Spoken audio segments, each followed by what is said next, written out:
আমরা কোনো অপরাধ দুর্নীতির ভাই লেজ ধরে টানাটানি করব না, আমরা কান ধরে টান দিব ইনশাল্লাহ। রাস্তাঘাটে, বিভিন্ন স্ট্যান্ডে, দোকানে, মিল, ফ্যাক্টরি, ইন্ডাস্ট্রি, কারখানায়, ঘর বাড়িতে, সব জায়গায় গিয়ে বললো আমি চাঁদাবাজ, আমার অংশ আমাকে দাও, আমার অংশ আমাকে না দিয়ে তুমি কিছু করতে পারবা না।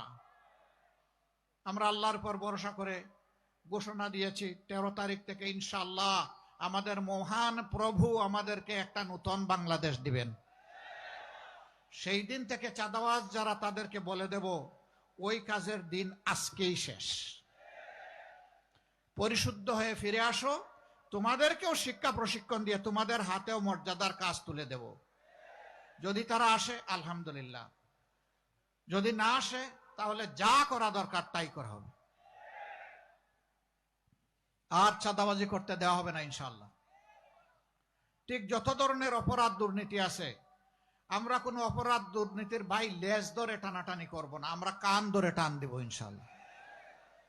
কান কোথায় থাকে? মাথার দুই পাশে না?